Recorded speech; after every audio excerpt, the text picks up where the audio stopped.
Our next story is called Luggage. From the time Gareth Williams was a young boy, his parents knew he was extremely gifted. When he was just 17 years old, he achieved a first-class honors mathematics degree from a university in his hometown of Wales. A couple of years after that, he had his PhD from the University of Manchester in England. And after that, he was accepted into a postgraduate course at one of the most prestigious universities in the world, Cambridge. But he wouldn't finish that degree because his incredible academic achievements had got the attention of Britain's intelligence agencies, and they began recruiting him. In 2001, when Gareth was 23, Britain's communication headquarters, commonly known as GCHQ, which is one of Britain's main intelligence agencies, offered him a job as a codebreaker. He eagerly accepted the job, dropped out of Cambridge, and then moved into a modest apartment in Cheltenham, which is the resort town about 88 miles away from London where GCHQ is located. And there he would live and work for the next 10 years. Despite being an intensely private and shy person, Gareth was a highly valued team player whose genius in mathematics and technology helped his group win a number of Britain's highest awards for international code breaking. In 2009, one of Britain's other main intelligence agencies, the famous Secret Intelligence Service, or MI6 for short, they were so impressed with Gareth that they offered him a job to come over and work for them. This was a very rare chance for Gareth to go operational and become a spy in the kind of Hollywood sense of the word. He would effectively become a real-life James Bond, and so he jumped at the chance. But shortly after taking the job and moving to London, he regretted his decision. He hated the intense competitiveness within MI6, the flashy cars and flashy lifestyles, and the pressure to go out and party with your coworkers every weekend.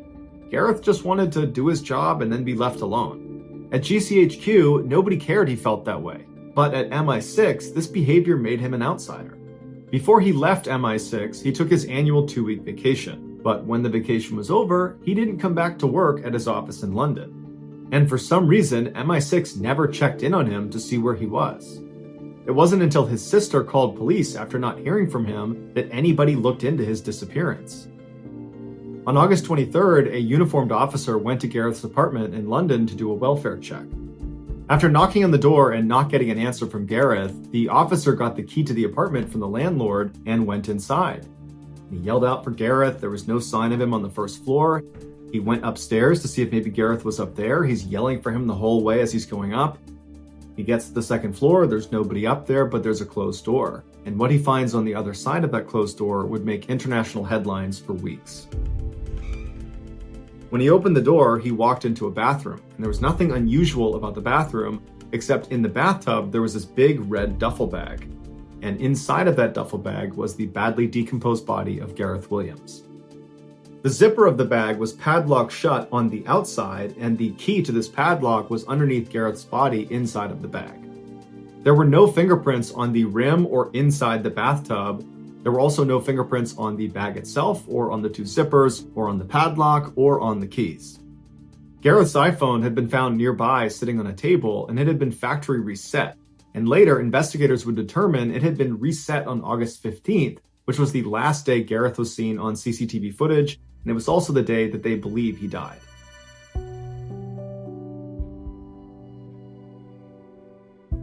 According to the coroner, Gareth's body had no injuries on it. There was no sign of a struggle, and his toxicology report showed that he had no drugs or alcohol in his system. The thermostat inside of Gareth's apartment was jacked way up, so it was very hot inside of his apartment, despite the fact it was summer and it was the height of the summer in August.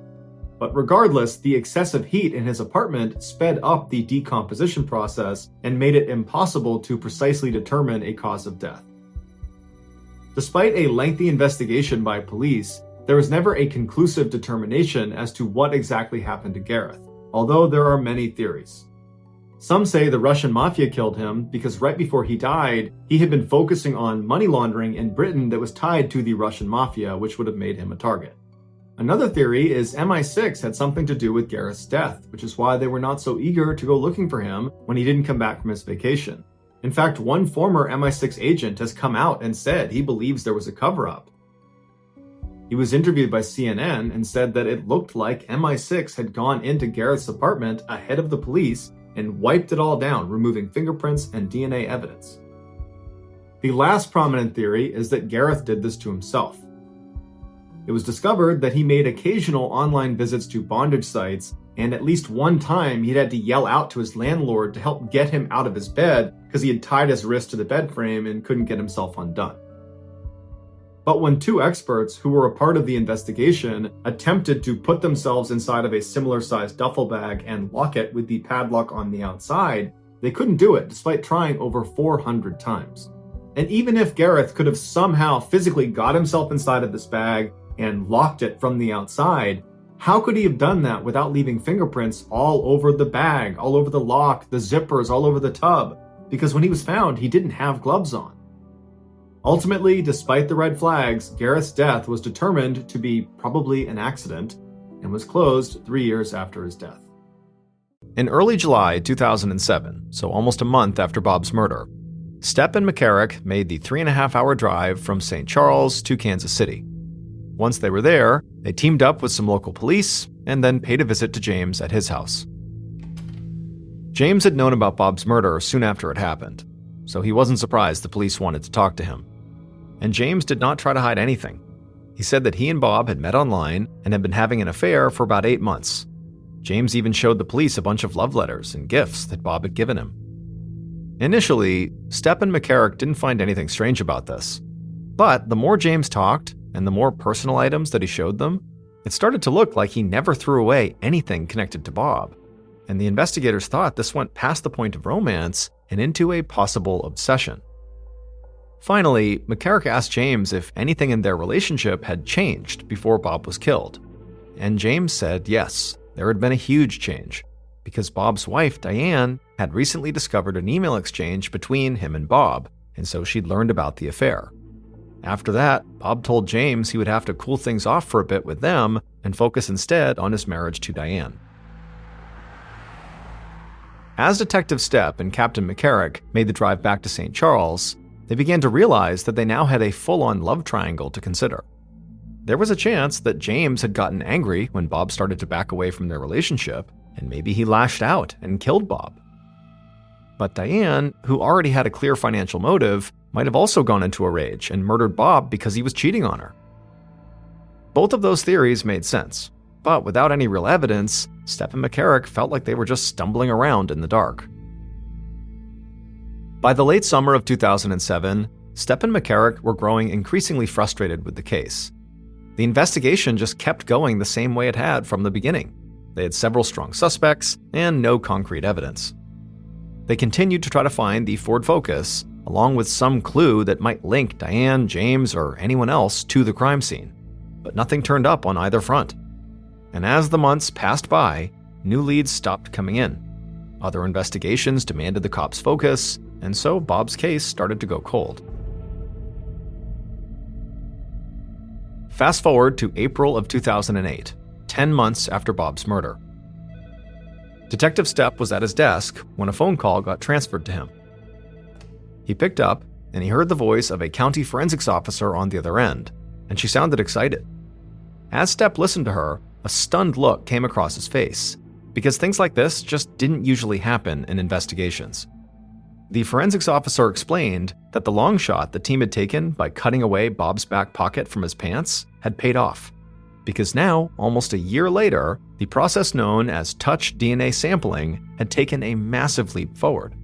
Essentially, in the past, usable DNA samples could only be obtained from bodily fluids. But now, new touch testing methods allowed the lab to obtain DNA samples from skin cells.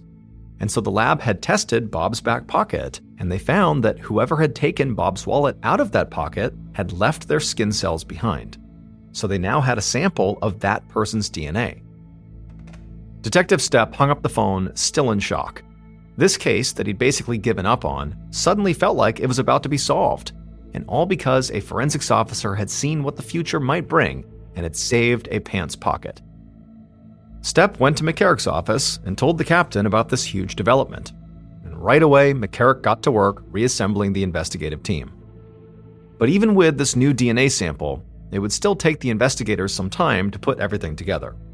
But eventually, they would sit down face to face with the person who had left their skin cells behind at the crime scene. And at that point, Detective Stepp and Captain McCarrick knew who killed Bob Eidman. At 11 a.m. that day, the killer and their accomplice sat in a parked Ford Focus in the lot of the strip mall, just past Bob's office. They each held a gun, and they each had a bandana tied around their neck. At some point, the killer raised their bandana up over their nose to cover their face, and at that point, the accomplice did the same. Then the killer looked over at the accomplice, nodded, and then they both got out of the car and ran up the steps to the second floor of the strip mall. They quickly made it to Bob's office, opened up the door, stepped inside, and shut the door behind them. Bob, who was doing some work at his desk, looked up, but before he could say or do anything, the killer and the accomplice raised their guns, and the killer fired. The bullet grazed Bob on the chin, and he immediately began to scream and put his hand up to the wound, but the killer just moved closer to the desk and fired again. And this shot hit Bob on the neck. Blood poured from his wound as he fell out of his chair and hit the floor. The killer immediately ran around the desk and aimed right at Bob's face and fired the gun again, this time shooting Bob through the eye. Bob would die laying right there on the floor of his office. Once Bob was dead, the killer crouched down and took Bob's wallet out of his back pocket. Then the killer and the accomplice searched the office, looking for cash they knew Bob kept on hand. But they couldn't find anything, and then they heard shouting coming from right below them. And so in a panic, the killer just grabbed Bob's wallet, put it in his pocket, and then screamed at the accomplice that they needed to run. So the two of them fled the office, slamming the door behind them. They went down the steps, got back in the Ford Focus, and the killer hit the gas and they sped off down the street. And when they'd gotten miles away from the strip mall, the killer took Bob's wallet out of their pocket and looked inside of it. The killer took out the cash they saw and handed half of it to their accomplice.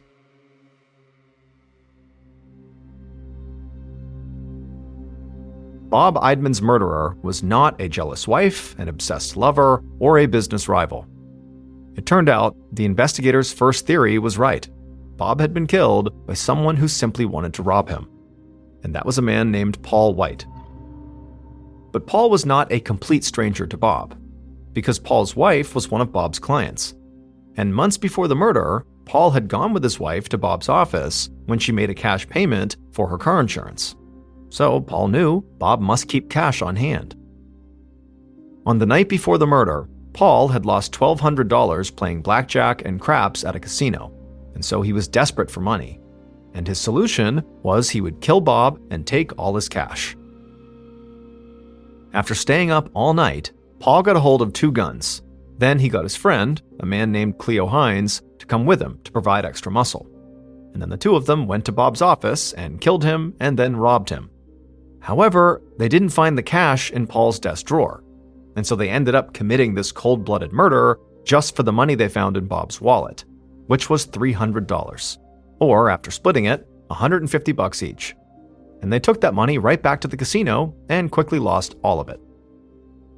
The investigators had been on the trail of that Ford Focus, which would turn out to belong to Paul's accomplice, Cleo. But after almost a year of searching, they still hadn't tracked it down. But when the crime lab conducted their DNA touch testing on the skin cells they pulled from Bob's pocket, those samples eventually led them to Paul, who happened to be in prison at the time for committing forgery. Investigators were quickly able to connect Paul to his accomplice Cleo and to the Ford Focus they'd seen on the surveillance footage. Bob's wife Diane, who had nothing to do with the crime, would break down in tears during Paul and Cleo's trial. Paul and Cleo were both convicted, and each of them were sentenced to 2 life terms in prison, with no possibility of parole. In early 1945, during World War II, the British decided they wanted to take back Ramree Island from the Japanese. Ramree Island is a fairly large, totally flat island off the coast of Burma that was a great staging location to fly air campaigns onto the mainland. So it was a great air base. And the British had actually owned this island, but the Japanese had taken it back from them in 1942. And so here they are in 1945 looking to take it back. So on January 21st, 1945, British and Indian infantry stormed the beaches of Ramree to try to take it back. As soon as they land, they have all this naval artillery support just bombing the crap out of this airbase. It was just a matter of time before they overwhelmed the remaining Japanese. But the Japanese do not want to surrender, and instead they give up the airbase that they were on, so the British take that back, and the remaining 1,000 Japanese soldiers started retreating to the opposite end of the island, to where there was a much larger battalion of Japanese soldiers that they could meet up with. But the only issue with this particular retreat was they would have to go through 10 miles of mangrove swamp where there's poisonous spiders and insects and deep mud, making it almost impossible to move. But they're determined and they head off into the swamp. But what the Japanese were not ready for is what Ramree Island is famous for.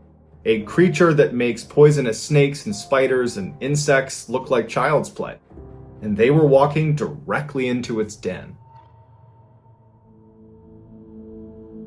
The British troops decided we're not going to go chasing them into the swamp. And instead what they did is they set up boats, blocking positions outside of the swamp. If any of the Japanese tried to escape, they would be there waiting.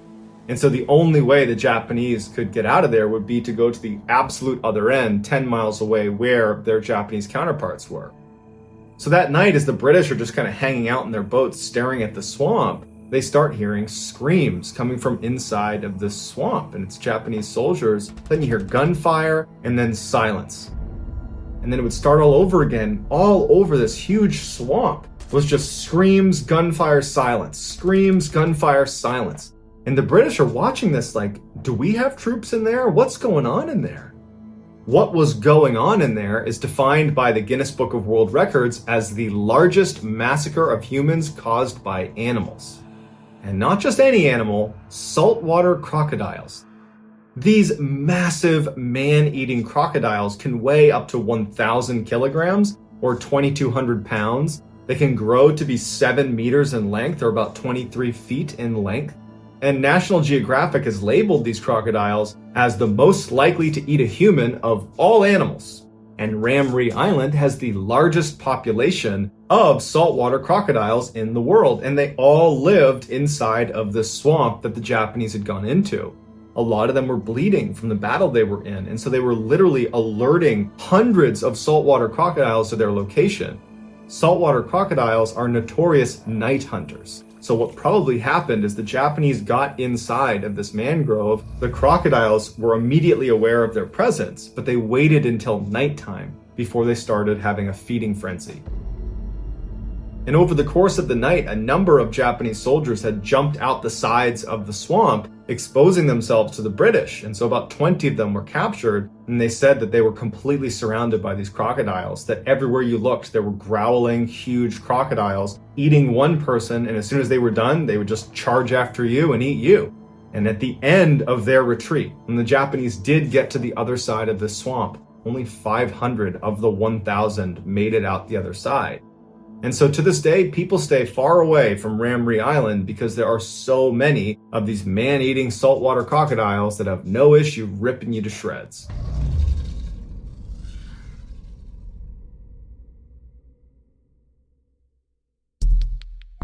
Our next story is called Set Z.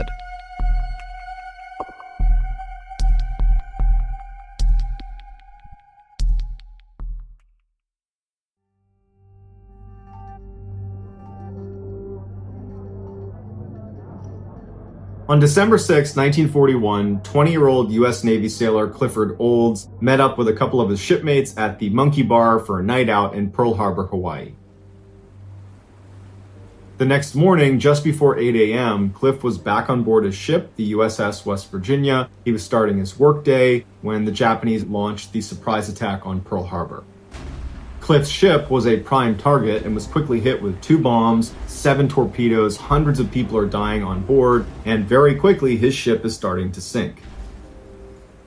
On board a Navy ship, there's all these different conditions the ship is set to depending on what you're doing, whether you're at war or you're just docked in peacetime, and all of these different conditions have very specific instructions. And one of those conditions is condition Z. Better known as setting Z, if the captain of a ship calls this out over the loudspeakers, every single hatch inside of that ship is shut and locked. If your ship is sinking and you say set Z, you are sealing all of those compartments so no more water can flow into them, and you can maintain a little bit of buoyancy so you don't sink quite as fast. But if you set Z as your ship is sinking, especially if you're getting attacked and there's all these holes in your ship, there's a good chance when you seal those hatches, you're going to be sealing people inside of these rooms and they will not be able to get out again. So when that call comes out over the loudspeakers, set Z, everybody knows to get the heck out of their compartments so that they do not get trapped inside of one of those rooms. On Cliff's ship, Set Z was called over the loudspeakers, and Cliff, along with Ron Endicott, who was 18, and Buddy Costin, who was 21, were at the bottom of the ship in the freshwater pump room, and when someone came by and shut and sealed their room, they did not see them in there. And so probably the three of them ran to the door and were banging on it and trying to get someone's attention, but in the chaos of the moment, that person on the other side of the door that could have opened it up again was now gone. Even though the Set Z procedure did prevent water from going into certain cabins on the West Virginia, it still would sink to the bottom of the ocean along with 17 other ships.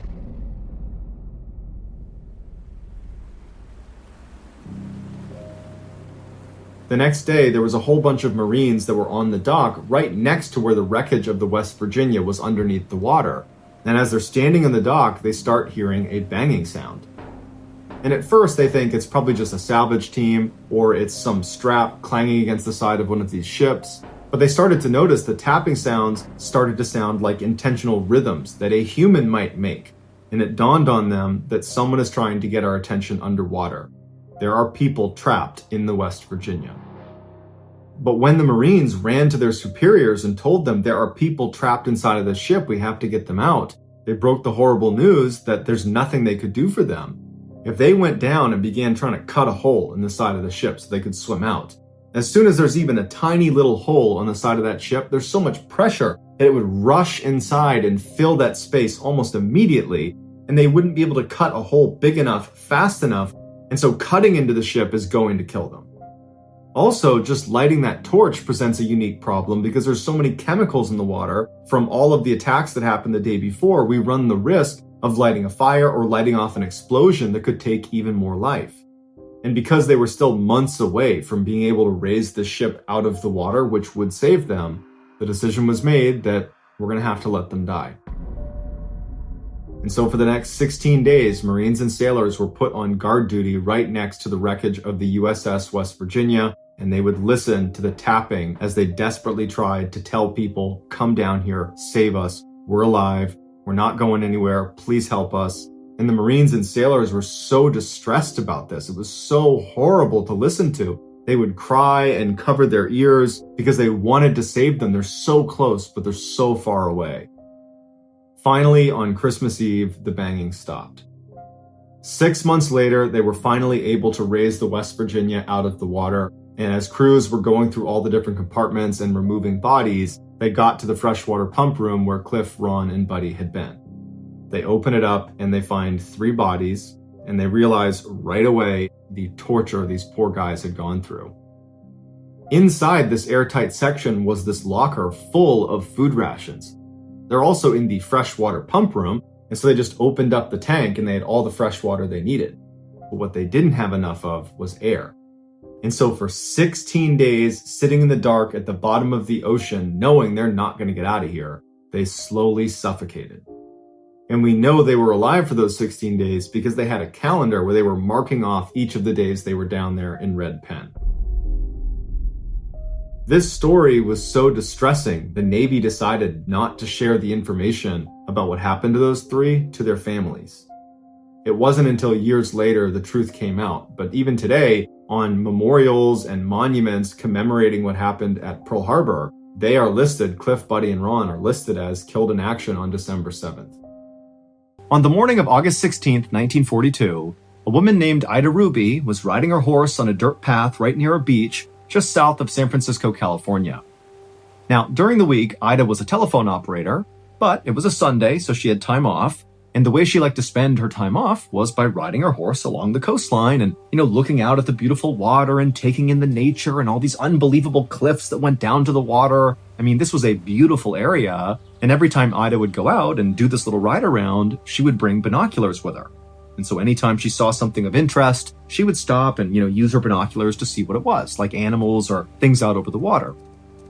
And on this particular Sunday, Ida turned a corner, and as soon as she did, something caught her attention off to her right, out over the water.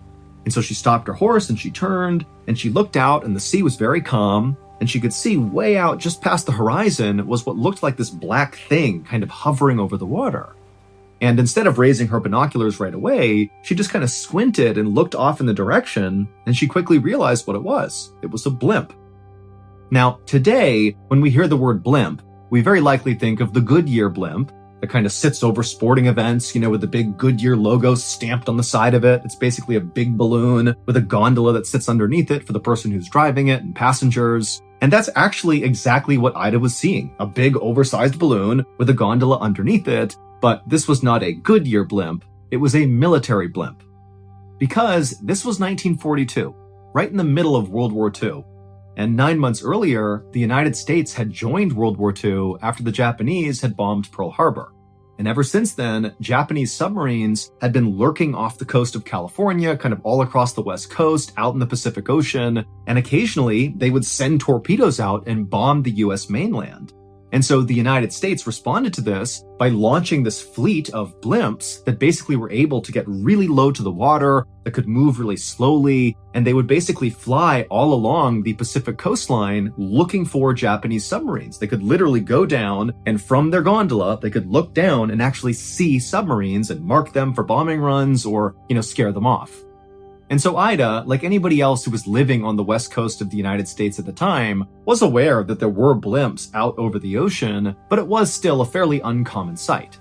And so because of that, Ida was sort of intrigued, and so she raised her binoculars, and she focused on this blimp, and she would see something that was so strange that even 80 years later, nobody can fully explain it. But to really understand why what she saw was so weird, we need to back up about 5 hours on the same day to about 6 a.m. at a military base just north of where Ida was seeing this blimp. And so at 6 a.m. at this military base, that particular blimp that Ida would later see was at this military base on the ground, and some Navy pilots and mechanics were preparing the blimp for a routine mission out over the San Francisco Bay to look for Japanese submarines. The intended path this blimp was going to take on this day was it would leave the base, and the pilot would take it over the famous Golden Gate Bridge, and then it would travel 28 miles to the west to the Farallon Islands. And then from there, the pilot would go 20 miles to the north to a peninsula called Point Reyes, and then from there, the pilot would head south along the coastline all the way back to base. This whole mission profile was scheduled to take about 4 hours. The pilots for this mission were going to be a 27-year-old Navy lieutenant named Ernest Cody and a 34-year-old officer named Charles Adams. And both of them were very experienced blimp pilots. They had done missions like this many times before. This was going to be a very routine mission for them. And then also, in addition to those two pilots, there would be a Navy mechanic who would join the two pilots in case there was any malfunctions with the blimp during the mission. And so everything was going to plan with this blimp that morning. There was nothing unusual about this mission. But right as the two pilots and the mechanic were literally getting inside of the gondola to begin this mission, Lieutenant Cody looked down at the control panel inside the blimp, and he noticed the blimp was way heavier than it should have been. Now, you have to understand that the level of rigor that went into preparing these blimps for flight was really intense. I mean, they were weighing every little thing that was put inside of this blimp because it was a really important part of flying these blimps, understanding how heavy it was. And so for this to be too heavy just made no sense. And so at first, Cody and Adams began tapping on the control panel, thinking maybe the panel itself was malfunctioning, and if they hit it hard enough, the little ticker would go back to a normal weight. But despite, hitting the panel, it still showed it was too heavy. And so they flagged over the mechanic who was going to be joining them on the flight anyways. And the mechanic looked and kind of thought for a second and then realized, that day it had been very foggy. And so it was totally possible that all this extra moisture in the air had stuck to the surface of the balloon. And so collectively that had added quite a bit of weight. I mean, this is a massive balloon, a lot of surface area, a lot of water. Now, this was not some crisis. At worst, this was an inconvenience. Basically, they had to wait until this moisture kind of burned off once the sun came out, and then they could fly the blimp. But Cody and Adams, they just didn't feel like waiting. This mission was so routine, so simple, they'd done it so many times, And so Lieutenant Cody and Officer Adams decided that the easiest and fastest solution to this problem was simply to tell the mechanic who was going to come with them on this mission to not come with them. Without his weight inside of the gondola, even with this extra moisture in the blimp, it wouldn't matter. The blimp would still be light enough to fly with just the 2 pilots on board. The mechanic didn't care, so he hopped off, and then Lieutenant Cody and Officer Adams took their seats inside the gondola, and sure enough, when they looked at the control panel, the blimp was ready to go. It was light enough. And so Lieutenant Cody fired up the blimp's engines, and just after 6 a.m. that morning, Lieutenant Cody and Officer Adams lifted off the ground and began their routine mission.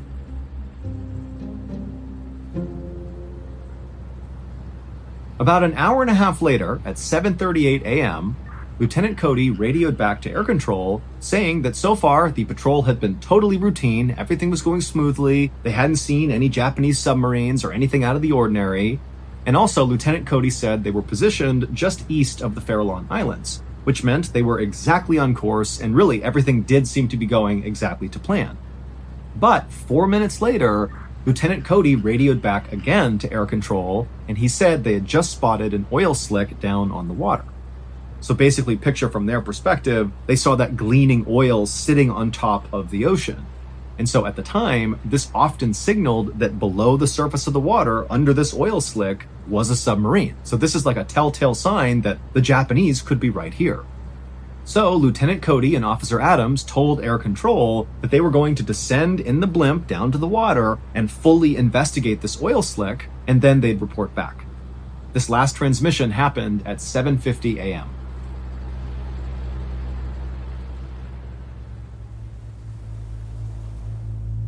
A few minutes later, a fishing boat named the Daisy Gray was gliding slowly through the water just east of the Farallon Islands, when all of a sudden the captain, who's looking straight ahead, he turned the boat and he happened to see straight ahead of him this massive blimp, the same blimp Lieutenant Cody and Officer Adams were in, descending very quickly through the clouds down towards the water.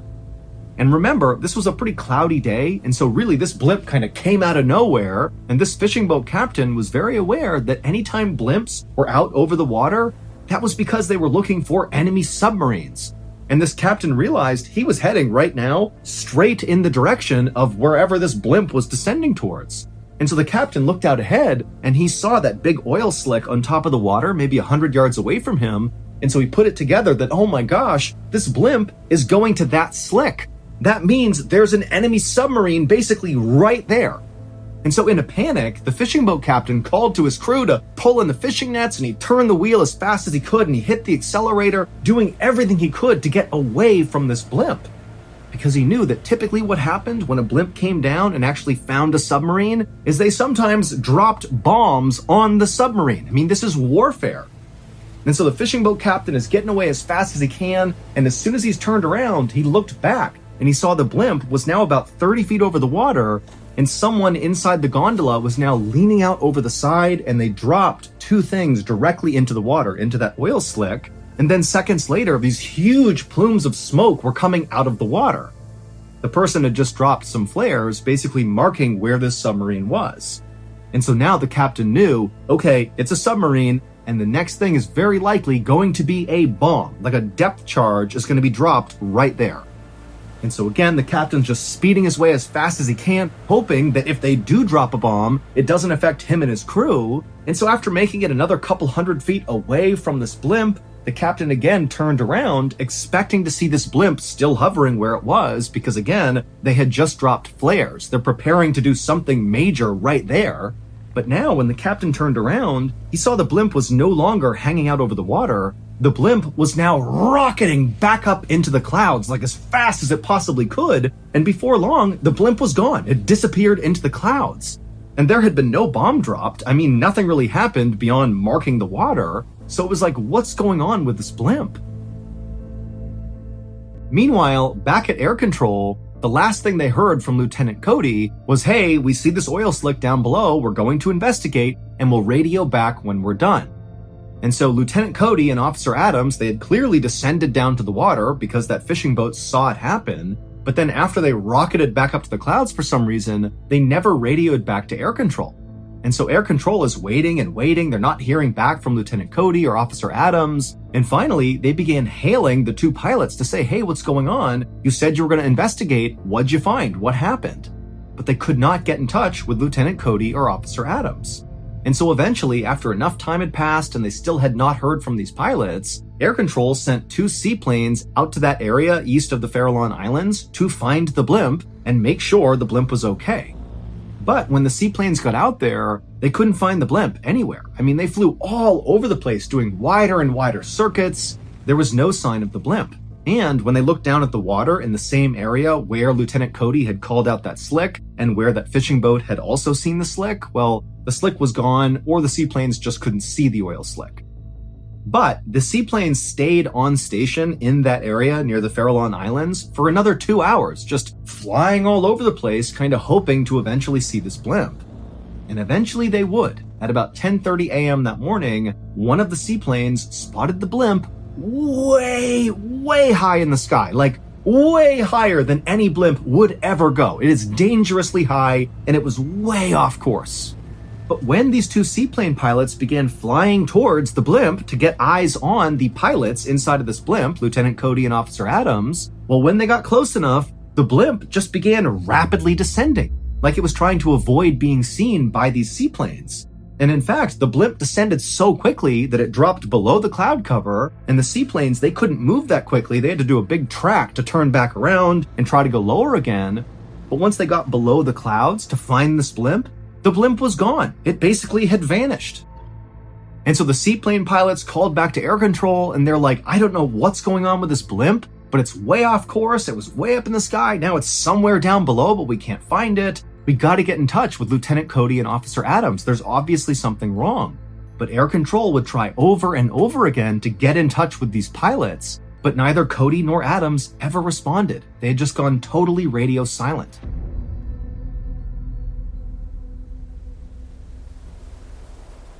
And at the same time this chaos with this blimp is happening, Ida Ruby, the woman at the beginning of the story, was riding her horse on that dirt path near the beach just south of San Francisco, and she looked out over the water and she saw that blimp.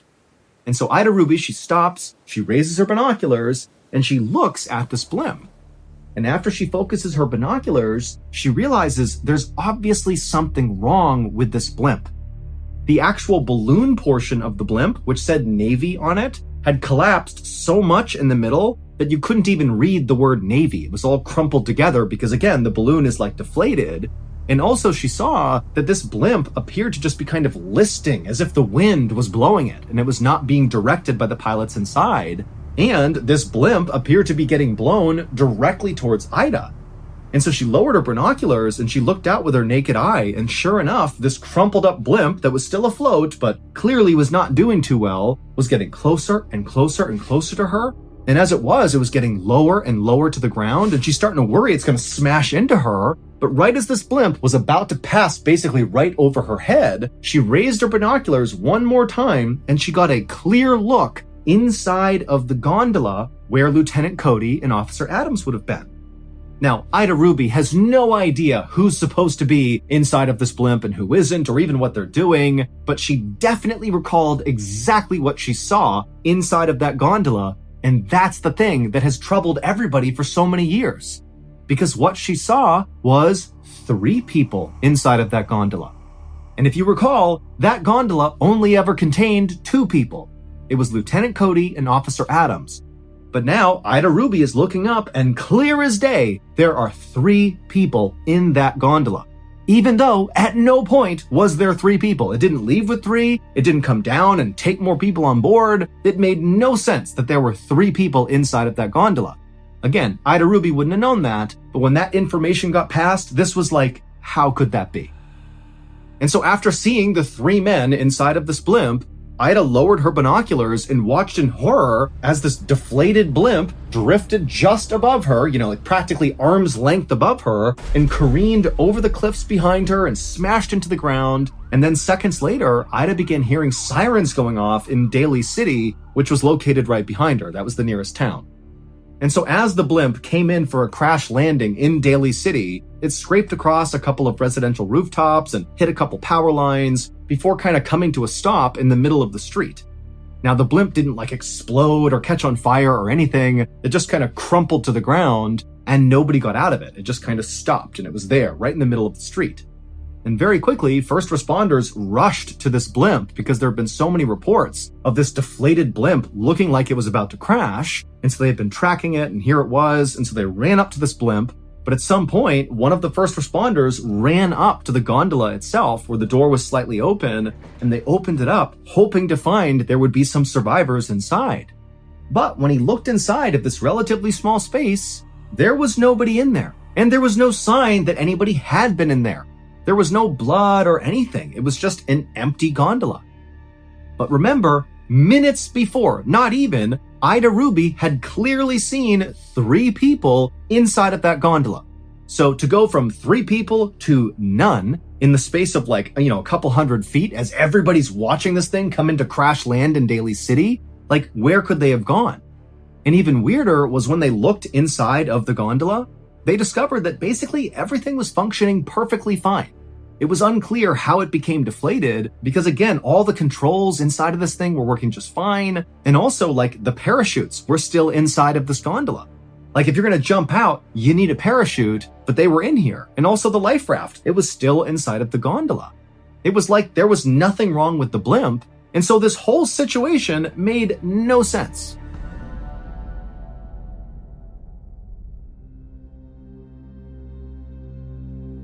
The Navy would launch an exhaustive investigation into what happened with this blimp, and the only explanation the Navy came up with was, well, it looks like Officer Adams and Lieutenant Cody just fell out of the blimp at the exact same time and they disappeared into the ocean. However, both pilots were wearing life preservers and would not have taken those off. That was absolutely 101 for being a pilot of one of these blimps. And so they would have had these life preservers on, and even if they had fallen out and perished, they would have floated to the surface, or if they landed on land, they would have likely been found. I mean, the entire route they had been on was heavily scrutinized and searched, but the bodies were never found. And then also, the Navy could not explain how Ida Ruby clearly saw 3 people absolutely 100 feet away from her inside of that gondola. She had no reason to lie about that. She was just saying, yeah, I looked up, saw 3 people, saw it crash into Daly City. She didn't know there was supposed to be 2 people. She was just calling what she saw, but the Navy had no explanation. And so in the years that have followed this empty blimp crash in Daly City, it's been dubbed the ghost blimp story, and loads of theories circulate about what could have happened here. Some people say that, the reason there was all that extra weight at the beginning of the mission profile at 6 a.m. was not because of moisture on the balloon, but because there had to have been maybe a stowaway somewhere in the blimp. And then after takeoff, they jumped down into the gondola and maybe they were responsible for whatever happened to the pilots and why the blimp crashed. But it doesn't explain what happened to those 3 people. What happened to the stowaway? What happened to Lieutenant Cody and Officer Adams' body? We don't know. Other theories include that maybe Lieutenant Cody and Officer Adams were somehow captured by the Japanese. And some other people say, maybe Cody and Adams were abducted by aliens. But as far-fetched as these theories might seem, the truth is, we really have no idea what happened on that ghost blimp. In 1944, a doctor covered a deceased patient's body with a sheet and then wheeled their stretcher out into the hallway. The morgue at the Oregon State Hospital was already full, so the doctor planned to put this body in the chapel. But when he pushed open the chapel doors, there were already so many stretchers with dead patients with sheets on them inside that there was no room for this patient. The doctor closed the chapel's heavy wooden doors and just stood there, his mind racing. More than 400 patients had fallen violently ill in the past 12 hours, and dozens had died. The doctor had no idea what the cause was, and if he couldn't figure it out, he knew more bodies would be joining the ones already lining the inside of the chapel.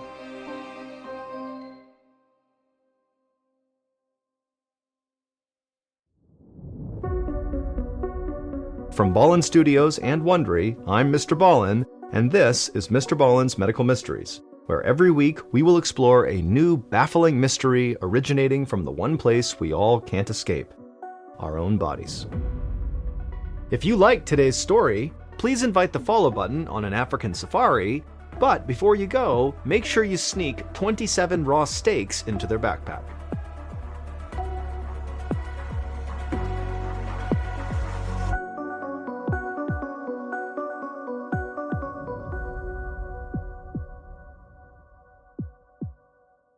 This week's story is called Blood Feast. It was late in the afternoon on November 18th, 1942. A cook named Mickey McKillop opened the lid of a giant metal vat, then asked his volunteer sous chef, 27-year-old George Nosen, to carry it over to an industrial oven. Mickey and George were starting to prepare dinner for almost 500 patients across 5 wards at the Oregon State Hospital, a public mental facility for psychiatric patients. Tonight's menu was scrambled egg yolks and toast, and Mickey, along with his boss, Mary O'Hare, were the only 2 cooks on duty. The hospital had been understaffed for a year now, ever since the United States entered World War II. Many members of the nursing staff had left to volunteer for the war effort. During the day, there was about 1 attendant for every 16 patients, but at night, that number swelled to 1 attendant for every 150 patients. Mickey and Mary were so desperate for help in the kitchen that they had started asking trustworthy patients to help them prep for each meal. And one of those trustworthy patients was Mickey's volunteer sous chef, George Nosen. George placed a frozen 16-pound canister of eggs onto the countertop beside the oven. Mickey liked George, and he felt a little sorry for him too. George's parents had originally brought him to the hospital for help with his epilepsy, which is a disorder of the brain characterized by repeated seizures. At this time, people were just beginning to understand how epilepsy actually worked. George's parents most likely saw it as a mental condition, which is why they brought him to the state hospital. They probably didn't think he was crazy, they just wanted help with getting his seizures under control. But during George's initial evaluation, the staff psychologist would diagnose George with paranoid schizophrenia, and then they had George involuntarily committed for life. Mickey didn't understand how that was possible. He'd never seen George hallucinate or get aggressive like the other patients with schizophrenia, but there was nothing he could do about it. And if he was being honest with himself, he was glad to have someone so mild-mannered and easygoing to help him in the kitchen. Mickey yanked the lid off the canister that George had just set down, revealing hundreds of thawing egg yolks. These days, a lot of the hospital's food supply came from federal surplus deliveries, since the government was rationing food to help the war effort. The egg whites were used in food that was sent overseas, and hospitals stateside got the leftover yolks. It was time to start cooking, so Mickey dumped out the canister into the metal vat. He repeated the process 2 more times until the stovetop was crowded with thawing eggs. He handed George a cup and asked for water, and then he lit the stovetop so the eggs would warm faster. He let George dump the water into the vat, then the 2 of them started slicing bread loaves. Once they were done, Mickey turned on the oven and laid all the bread slices across the metal grates to be toasted. Then he turned his attention back to the eggs. They were finally thawed, so Mickey asked George to grab some powdered milk. It was the only thing that made the egg yolks creamy enough to scramble. As Mickey stirred the eggs, he sent George to fetch something else, postum powder, a caffeine-free coffee substitute they'd been getting from the government over the past year. Mickey even let George mix the drink himself. He'd never let a patient touch an actual dinner item before, so Mickey took a quick sip just to be safe. The postum tasted like chalk, which meant it was made correctly. He clapped George on the back and told him he'd done a great job. But that momentary taste test distracted Mickey just long enough for the eggs to start burning. Mickey cussed as he turned off the stovetop, wondering how to fix this. He threw in a palmful of salt and then gave the eggs a stir, and then they looked good as new. When dinner was finally done, Mickey and George portioned the eggs and toast into buffet dishes and then loaded them onto a big cart for delivery at each of the 5 dining halls spread across the hospital's wards. By the time they got to Ward 5, hungry patients lined the hallway outside the cafeteria, urging Mickey and George to please hurry up. Finally, a bell rang and the lines began to move.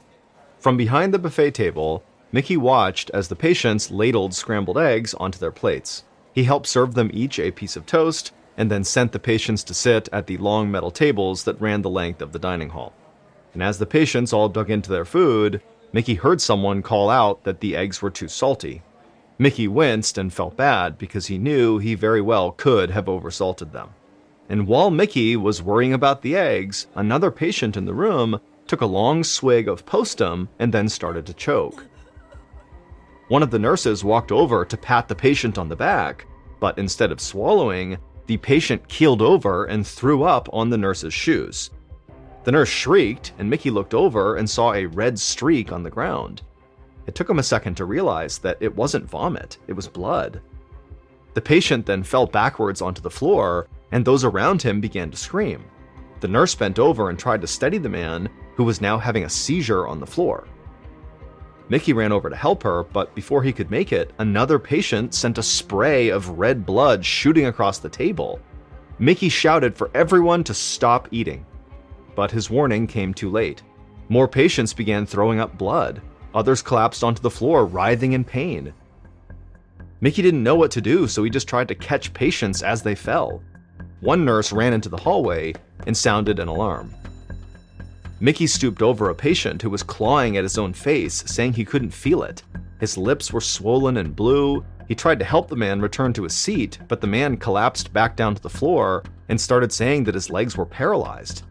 Mickey was totally horrified, and his hands trembled with fear, and he had no idea what could cause this terrible reaction people were having. Dr. William Lidbeck had just finished dinner when his phone rang at his home on the hospital grounds. When he picked it up, all he heard on the other end was screaming and shouting. Then a panic-stricken nurse got on the line and begged him to run up to the hospital. Patients across 4 of the 5 wards were collapsing, they were vomiting blood, and now losing feeling in their faces and limbs. Dr. Lidbeck dropped his fork, ran out his front door, and tore across the lawn, heading for the side entrance of the main hospital building, 100 yards from his cottage. With every step, the screaming he could hear grew louder. It sounded like every patient inside of the building was in agony.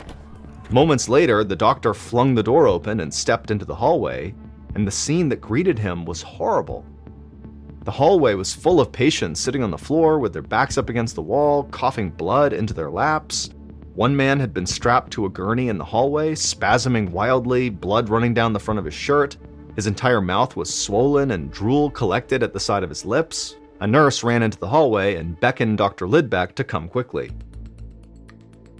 He followed her through a doorway into the cafeteria, where he saw dozens of patients writhing on the floor. The nurse that Dr. Lidbeck had followed dashed ahead of him. She knelt down beside one of the patients and started spoon-feeding him baking soda. Dr. Lidbeck caught up to her and asked what was going on. She admitted that the nursing staff had no idea what had caused this outbreak, but it had started right after the patients had begun their dinner. She didn't know how to reverse it, but she was just hoping that baking soda would help alleviate their stomach pain. The entire staff was running around in complete panic, trying to manage symptoms. Dr. Lidbeck took a deep breath and tried to push down his rising fear. He'd never dealt with sudden illness on such a massive scale, but he knew that he couldn't do anything without the proper equipment. He had to get his medicine bag from his office on the second floor. He instructed the nurse to keep working, then ran out of the cafeteria and down the hallway. He turned the corner into the 3rd ward, where the scene was exactly the same. It was full of patients covered in their own blood, writhing on the floor. Dr. Lidbeck had always prided himself on having a steely stomach, but this felt unbearable to watch. He rushed through the hallway, stepping over sick patients as he went, and ran up the stairs to the 2nd floor. But as he left the stairwell, he stopped dead in his tracks. The atmosphere in this ward was completely different. The hallway was empty. If it weren't for the screams echoing from downstairs, it would almost feel peaceful. As he walked past open doors, he saw all the patients tucked in their beds. They looked scared, but seemed to be otherwise fine. Dr. Lidbeck was confused. How was this ward so calm when the rest were full of chaos and vomiting patients? A door opened at the end of the hallway, and the ward's head nurse, Allie Wassel, stepped out and walked toward him. Dr. Lidbeck thought she looked really pale. The nurse seemed very relieved to see Lidbeck, and she would tell him that she thought there had to be something wrong with the eggs from dinner. She said she had taken one bite and they had tasted so spoiled that she ordered all her patients not to eat them, and so her patients were fine, but she had been throwing up ever since. A chill ran through Dr. Lidbeck. He didn't know yet what was causing his patients to vomit blood, but now he knew it very likely had to be related to the eggs. It was the only thing all the patients had eaten that night. But it couldn't just be a case of spoiled food. An egg would have to be so rotten to cause this that it never would have been served in the first place. It would have been obviously bad. Then a realization dawned on him. If the eggs themselves were fine, it meant that something else had been put in the eggs that night. He was glad that Nurse Wassel had not eaten more of them. Dr. Lidbeck told the head nurse that if she started feeling worse, to please come find him right away, and then the doctor ran back downstairs to tend to the sick patients. As Dr. Lidbeck went down a hallway, he passed by the hospital morgue. A nurse was wheeling a covered stretcher inside. One of the patients had died. Dr. Lidbeck's blood ran cold, but he didn't have time to stop and mourn. There were hundreds of other patients still waiting for treatment, and so he didn't have a moment to lose.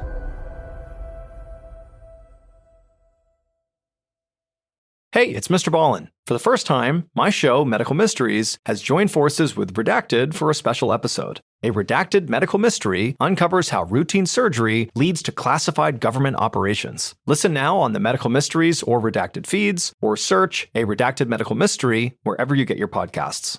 Hey, it's MrBallen. I'm excited to tell you about something special. For the first time, my show, MrBallen's Medical Mysteries, has joined forces with Redacted, Declassified Mysteries with Luke LaManna, to tell a story so complex it required our combined storytelling styles. This special episode is called A Redacted Medical Mystery. In it, unexplained symptoms after a routine surgery quickly unravel into something much darker, leading straight to classified government operations hidden for decades. To listen and uncover the truth alongside us, head to either the MrBallen's Medical Mysteries or Redacted show pages right now. Or search for A Redacted Medical Mystery in the Wondery app or wherever you get your podcasts. If you're fascinated by unexplained medical stories, well, stick around on Medical Mysteries. Every week, we dive deep into cases that will leave you questioning everything you know about the human body. And if government conspiracies are more your style, Redacted is your go-to for stories that unravel secrets never meant to see the light of day. Remember, you can listen to both shows early and ad-free by joining Wondery Plus. Hey listeners, MrBallen here. What if I told you that some of the strangest, darkest, and most mysterious stories happening right now are all connected to what might be the biggest crime of our generation? You know I'm always on the hunt for the most chilling and perplexing tales out there. Well, I've discovered a new podcast that uncovers real-world mysteries unfolding right now, much like how another Ballen Studios podcast, Redacted, Declassified Mysteries, brings hidden government secrets to light. And it's called Lawless Planet. Host Zach Goldbaum reveals how shocking tales of murder, cover-ups, and mysterious deaths are all part of something bigger, the systematic destruction of our planet. From activists who vanish in the Amazon to whistleblowers uncovering billion-dollar environmental crimes, these aren't just stories about the environment. They're real-life thrillers about people caught between powerful forces willing to kill to keep their secrets buried. Follow Lawless Planet on the Wondery app or wherever you get your podcasts. You can listen to new episodes of Lawless Planet early and ad-free right now by joining Wondery Plus. Hey listeners, big news for true crime lovers. You can now enjoy this podcast ad-free on Amazon Music with your Prime membership. Listen to all episodes of my podcasts, MrBallen's Medical Mysteries and MrBallen's Strange, Dark, and Mysterious Stories, along with a huge collection of top true crime podcasts, completely ad-free. No more wading through cliffhangers or dealing with ads, because let's be honest, ads shouldn't be the most nerve-wracking part of true crime. To start your ad-free listening journey, download the Amazon Music app for free or head to amazon.com/ballen. That's amazon.com/BALLEN. Dive into uninterrupted true crime stories today.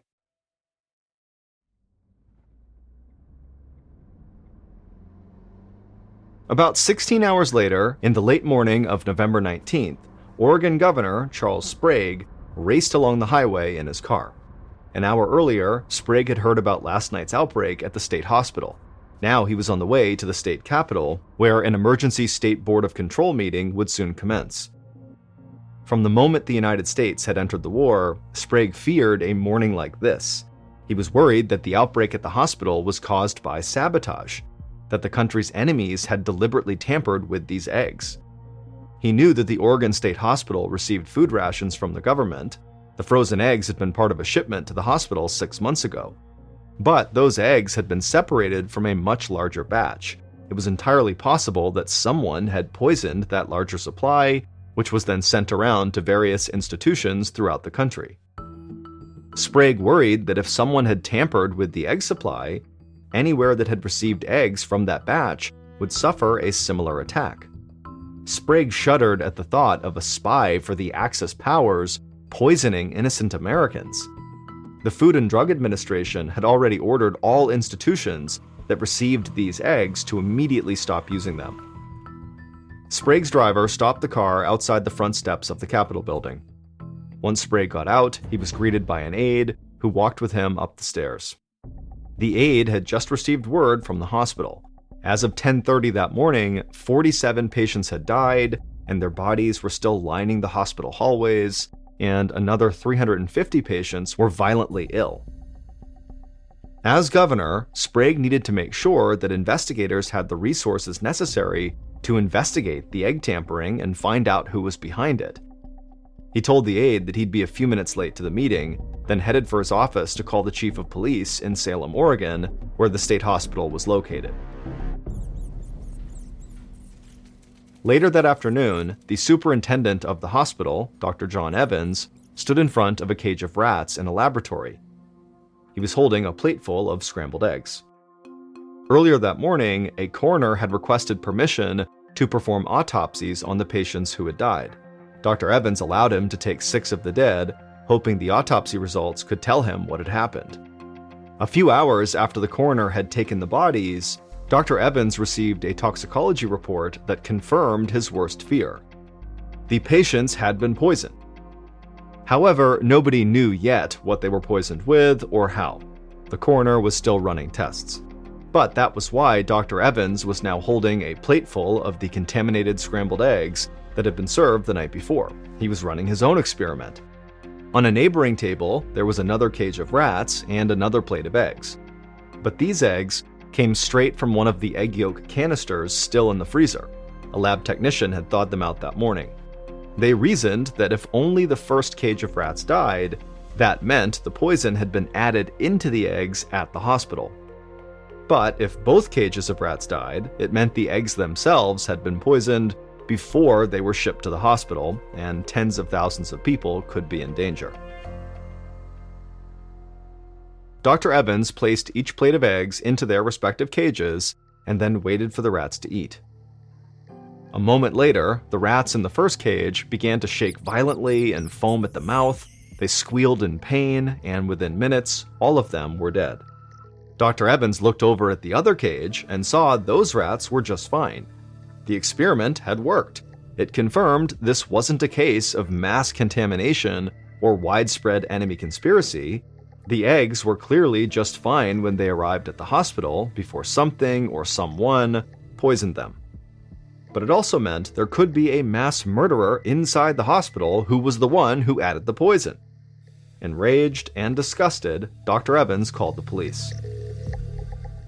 3 days later, on November 22nd, head nurse Allie Wassel, who had ordered her patients not to eat the eggs, sat in Dr. Lidbeck's office speaking to a barrel-chested detective. The investigators had been interviewing every patient and member of staff for the past 2 days, trying to determine who poisoned the eggs. Further testing had revealed that the poison was sodium fluoride, better known as cockroach poison. Detectives had even found some in a basement storeroom, but what they didn't know was how it had gotten into the eggs or who had done it. Allie wanted to help, but she told the detective that she hadn't seen anything suspicious. Until that horrible dinner, she'd been on duty, taking care of patients. She watched the detective as he scribbled something down on a notepad, and she started to feel nervous. Allie assured the detective that the other nurses would confirm her story, too. The detective wrote a few more things down and then looked up at Allie and thanked her for her time and told her she was free to go. Allie breathed a sigh of relief and stood up to leave. As she reached the door, the detective told an officer standing outside to bring in the next person to be interviewed, assistant cook Mickey McKillop. Allie passed Mickey as she was walking down the hallway. He was waiting in a chair outside the office, bouncing his leg up and down. Allie couldn't help but think that he looked anxious, or like a man who was hiding something. By late that same evening, Mickey McKillop had been in Dr. Lidbeck's office for hours. The detective had asked him the same few questions over and over, pressing him about the way the kitchens were run. Mickey thought he'd kept his story straight, but he'd told it so many times now that it was hard to be sure, and he knew he was likely starting to confuse the details. All Mickey wanted to do was sleep. He had a migraine that was making it hard to focus, but every time he closed his eyes, the detective would shake him awake. And so Mickey was feeling like he would do just about anything to make this interview end. It was obvious the police were suspicious of him, and Mickey knew they would not give up until he, Mickey, told the police what they needed to know. So Mickey decided it was time to come clean. Mickey sat up in the stiff wooden chair, and while avoiding eye contact with the detective, Mickey would admit that he did know more than he had told them. Mickey said that he could tell them exactly who had poisoned the eggs. In fact, he had watched it happen, and worst of all, he had not done a thing to stop it. An hour later, Mickey and his boss, Mary O'Hare, were being led from the Oregon State Hospital in handcuffs. A police officer read the charges. Mickey was charged with manslaughter, Mary was charged with accessory after the fact. Then the officer loaded them into a police van. Mickey took one last look at the hospital and caught a glimpse of a few patients staring out the windows, terrified looks on their faces. One of the faces he recognized was George Nosen, the psychiatric patient who volunteered in the kitchen. Mickey shook his head. He knew that what he had just told the detectives would change George's life forever. When Mickey the cook finally told the truth to detectives, he began by telling them about the terrible evening the sickness broke out. While the nursing staff was running around treating all these patients who were vomiting up blood, Mickey saw George Nosen cowering in the hallway, and suddenly Mickey had a terrible thought. He grabbed George and asked him to retrace his steps from that afternoon.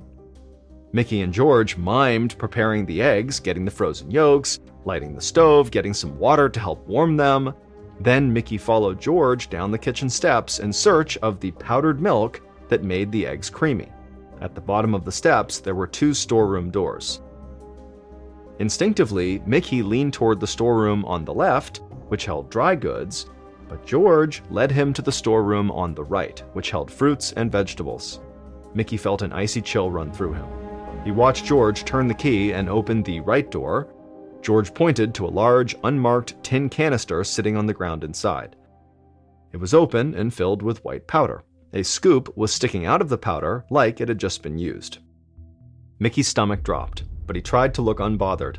He thanked George and sent him to his room. Then he ran back upstairs and grabbed his boss, Mary, and showed her the canister George had just pointed out. Mary went white as a sheet. It was against the rules for Mickey to have given keys to a patient. Mary told Mickey that she did understand why he'd done it. They were so understaffed, he'd been desperate for help. But if anyone found out, they were both done for, and so they agreed to keep it a secret. Mary had kept her promise and said nothing, but Mickey eventually broke and told the story to the detective in Dr. Lidbeck's office. Once the detective got Mickey's confession, they knew who had poisoned the eggs at the Oregon State Hospital and how they had done it. That fateful night, George had taken the keys to the storeroom and headed down to the basement. But he went into the wrong storeroom. He went into the right door, and he brought back a heaping scoop of white powder that he believed was powdered milk, but it wasn't. He then poured that white powder into a vat of scrambled eggs, and in doing so, George had accidentally poisoned his fellow patients with sodium fluoride, aka cockroach poison. To this day, nobody knows why the poison was kept in that storeroom with the fruits and vegetables. In adults, a lethal dosage of sodium fluoride is just 5 to 10 grams, which is a bit more than what you'd find in a sugar packet. Well, George had accidentally spiked the eggs with 5 pounds of poison. In the end, the charges against Mickey the cook and his boss Mary were dismissed. The hospital was held liable since the real culprit was gross understaffing. The only person who suffered any real consequences for the mistake was George, who was unable to leave Oregon State Hospital for another 41 years. George was never the same after that night. He couldn't forgive himself for what he'd done, even if it was just a tragic mistake. The patients who remembered the outbreak bullied him relentlessly for decades, and after a while, George started fighting back. He got into physical brawls on multiple occasions, and then in 1983, he got into a big altercation with an older inmate and during it, George was severely injured and died as a result. The next story of today's episode is called The Bear, the Plane, and the Duffel. In early December of 1985, in the Chattahoochee National Forest in northern Georgia, a hunter was very carefully making his way through the trees trying to track a deer. Now, this hunter had been tracking this deer for over a mile, but it had been a while since he had seen any signs of it being anywhere nearby. And as this hunter continued to creep along, he became increasingly aware of how loud each of his steps were, because the ground all around him was covered in dry leaves, and so every step he was taking was creating a loud crunching sound. And so eventually this hunter just came to a stop and decided stalking this deer was totally pointless because he was basically scaring it away with these crunching sounds as he got closer to it. But before this hunter was ready to just give up and head back to his vehicle, he continued on a little bit further, and when he pushed through this particularly dense brush area, he saw this clearing up ahead. And the second he saw what was in this clearing, he froze, took a step back into the brush, and then ducked down behind a rock. Because in that clearing, he saw an animal, and it wasn't a deer. It was a huge American black bear. Now, generally speaking, American black bears are not aggressive towards humans. However, if, for example, you were to accidentally sneak up on a black bear, like this hunter had done, and you suddenly startled it by just showing your presence, the bear might react by pouncing on you and ripping you to bits. And so this hunter, with his back pressed up against the rock and his rifle gripped tightly across his chest, he's thinking about that and wondering what he's going to do to get out of this situation. At first he thought, okay, I'll just stand up and quietly walk away. But then he remembered how loud the leaves were, and even though he had been lucky walking in, he hadn't alerted the bear to his presence. On the way out, he was worried he wouldn't be so lucky, that those leaves would alert the bear to his position. And so the hunter began thinking, okay, well, what if I just stand up and start shooting at this bear? But the hunter knew the big issue with that plan is he had a deer hunting rifle, which is not nearly powerful enough to quickly take down a black bear, if at all. And so if he starts shooting at this bear, there was a very good chance that the bear would just turn around and maul him before he was able to put the bear down with his rifle. And so as this hunter is going through these scenarios behind the rock, he realizes something. He hasn't heard this bear at all.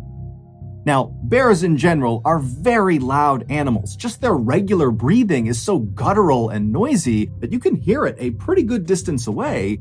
And the hunter's thinking to himself, I can't hear it breathing. And come to think of it, I haven't heard this bear once since I've been near it. And so the hunter very carefully stood up from behind his rock and turned around.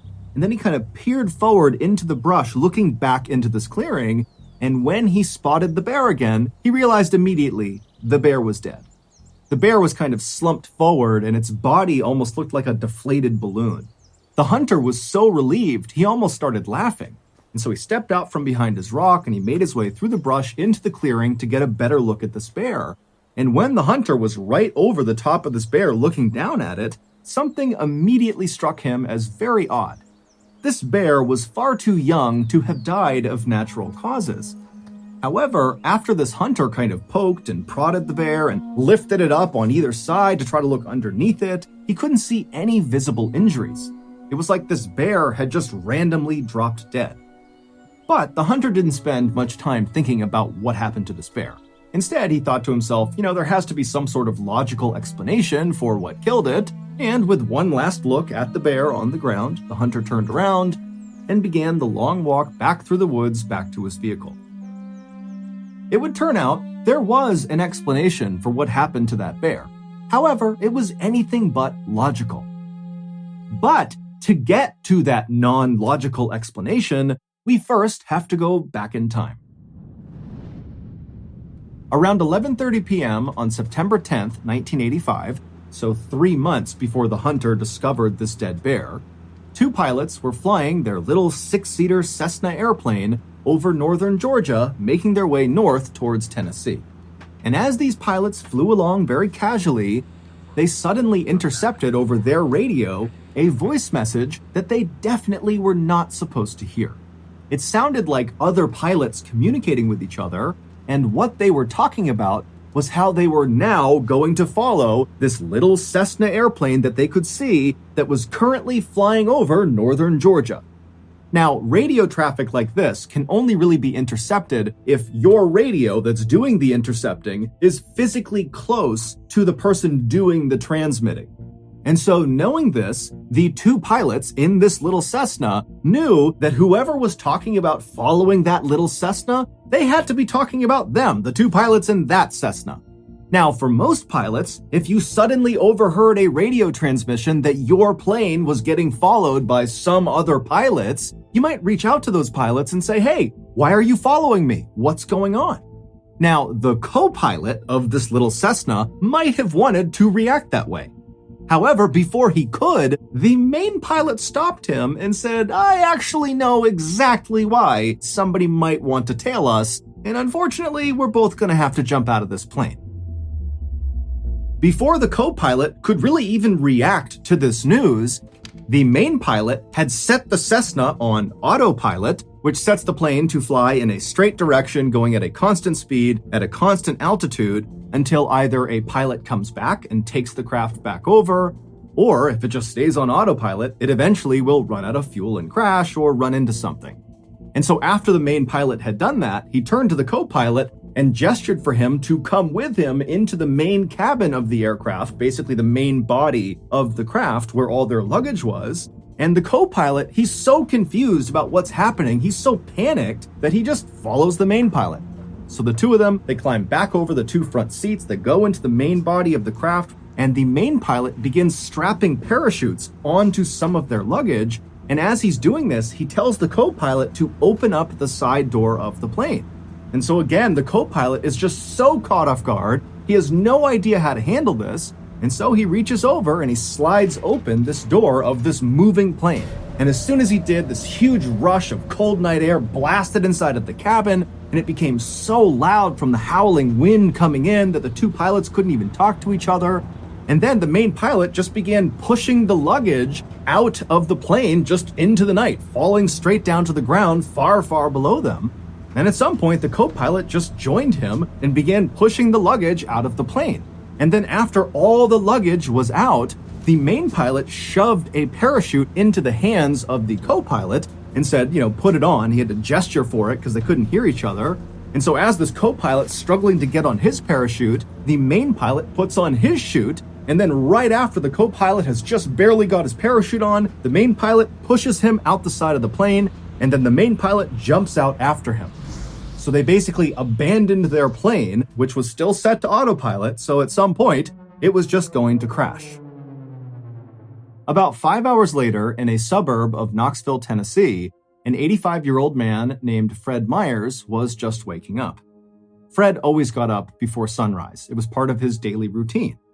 He would wake up, he would get dressed, he would wash and shave his face, and then he would sit down and read the local newspaper.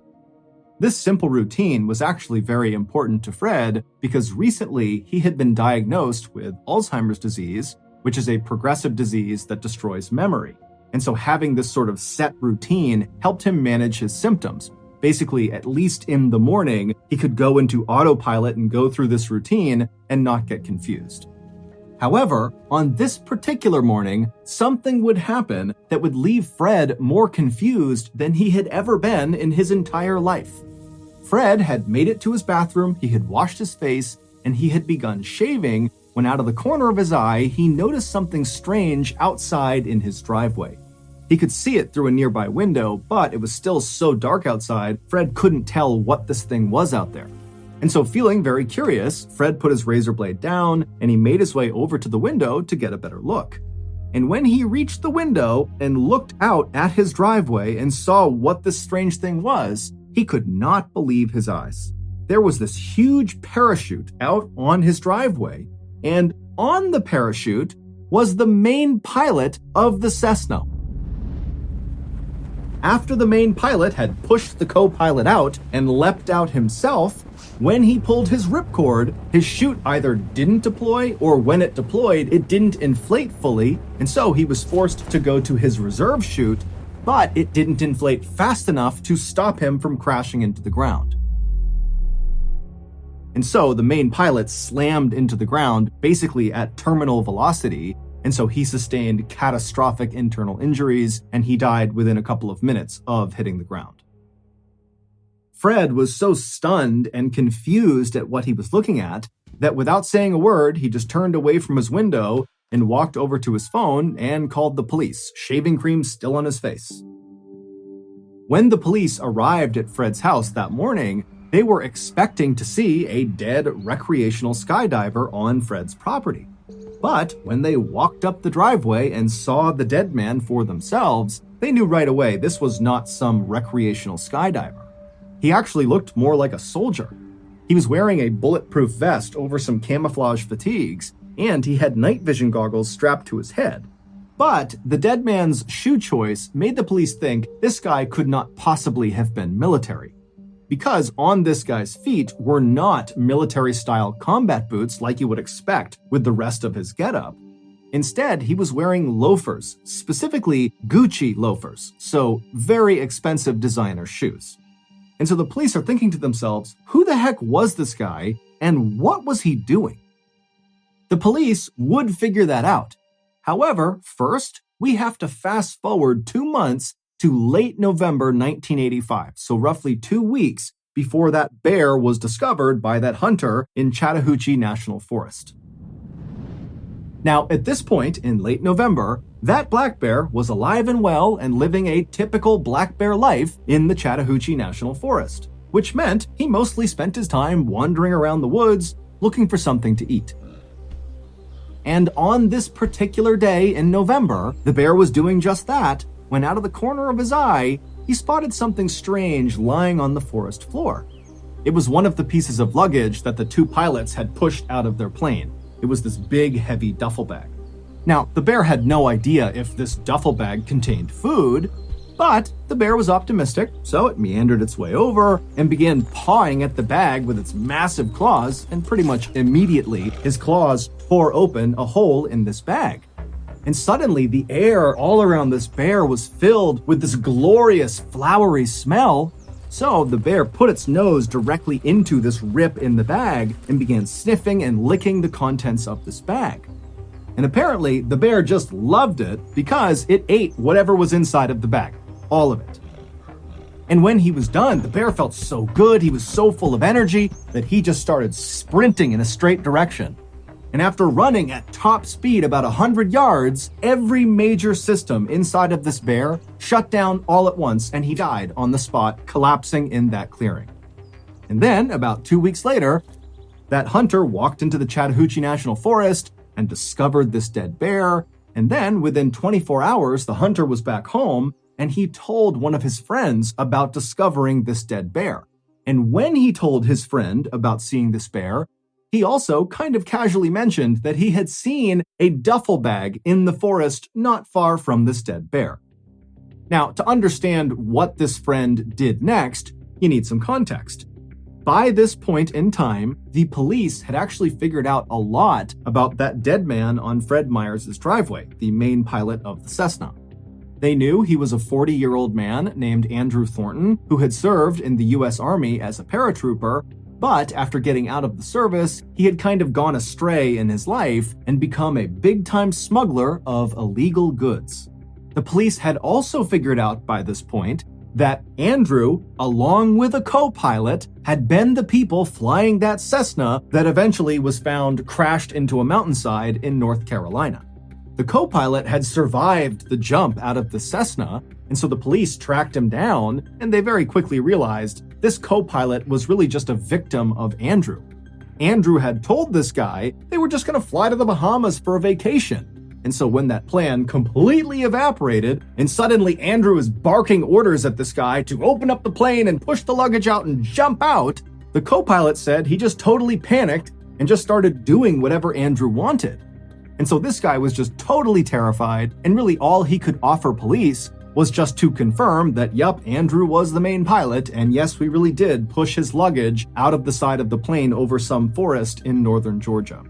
The police believed the co-pilot and did not charge him with any crime. The police would go and search all over northern Georgia, and they would find the majority of the missing bags. However, they knew they were still missing some, and they knew they really needed to recover them. And so, around the time that this hunter is telling his friend about this bear encounter and this duffel bag, the police were constantly having news outlets tell people in northern Georgia that if you see one of these duffel bags attached to a big parachute or something, please come forward and tell us. We are looking for these. And so the hunter's friend thought, you know what? That duffel bag he mentioned out in Chattahoochee National Forest, which is in northern Georgia, might be one of those bags. And so the friend called authorities. Authorities were thrilled to get this tip, and so they charged out to the Chattahoochee National Forest, and they made their way out to where this dead bear was, and then sure enough, about 100 yards away from this bear was this bag, and it was one of the bags they were missing. Except the bag was empty. Because, as we already know, that black bear had eaten everything inside of this bag. And as you might have guessed, that bag, along with every other bag that had been cast out of the Cessna that night, was full of cocaine. Because Andrew was a drug smuggler. And on the night he and his co-pilot leapt from the Cessna, he was trying to smuggle 900 pounds of cocaine from South America into the United States. That transmission that Andrew and the co-pilot suddenly overheard on their radio as they were cruising along in their Cessna was the sound of federal agents within the U.S. Customs and Border Protection Agency who had been tipped off about Andrew's big drug run, and so they really had sent 2 planes to go follow him and potentially intercept him. And so the authorities standing in the Chattahoochee National Forest looking down at this empty duffel bag had no idea where the cocaine went that was supposed to be inside of it. But, on a hunch, they decided to bring the body of the dead black bear back with them and perform an autopsy on it.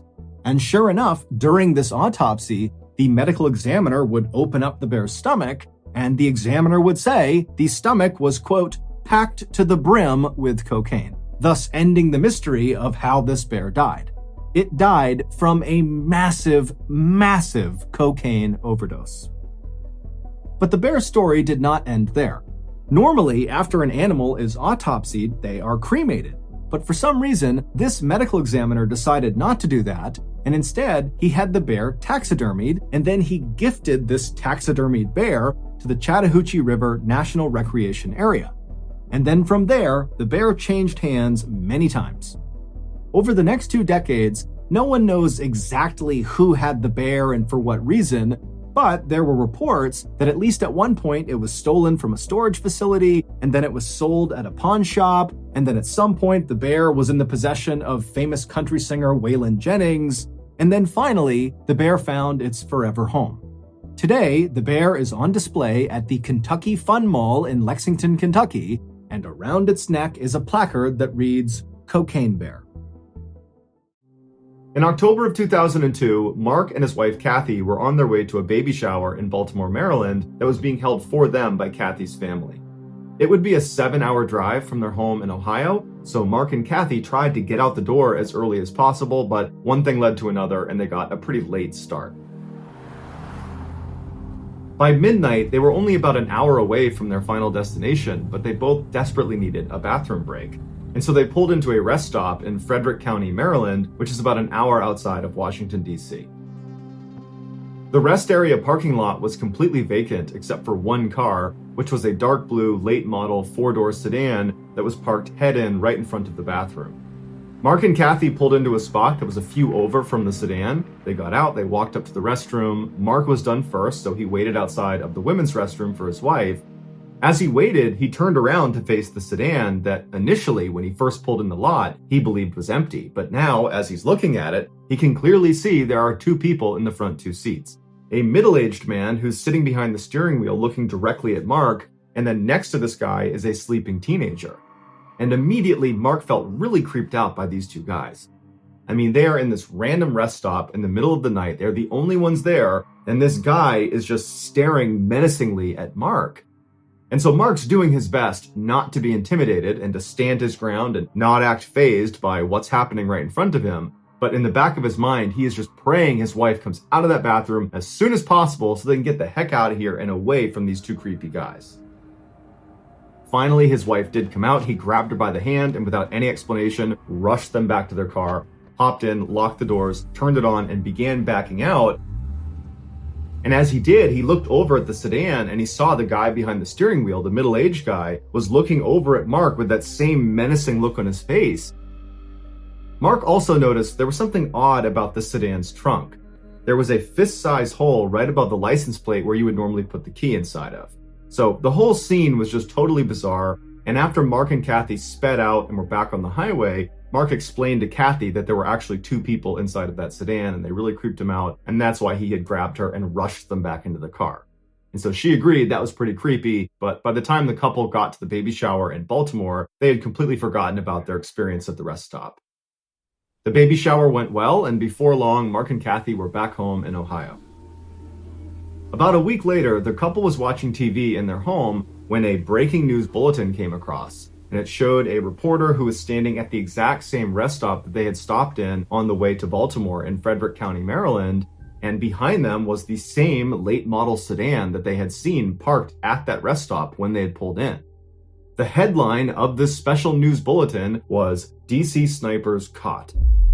It would turn out that middle-aged man sitting in the driver's seat of the sedan staring at Mark was none other than John Allen Muhammad, and the guy next to him, the teenager who was sleeping, was Lee Boyd Malvo.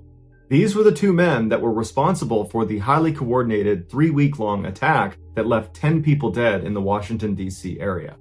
The fist-sized hole that Mark saw on the back of their trunk was what they used to shoot through because it allowed them to stay concealed in the trunk while they were shooting. Muhammad and Malvo had been using that particular rest stop in Frederick County as a place to hide out in between their killings. When Mark and Kathy pulled in next to them, they were only halfway through their killing spree. Mark believes the only reason he and his wife were not targeted is because the killers most likely were trying to keep this rest stop off the radar because it was their hiding spot, and so they wouldn't have risked an attack there. Although, ironically, they would ultimately be caught in that rest stop. Muhammad was executed by lethal injection in 2009, and Malvo is serving a life sentence.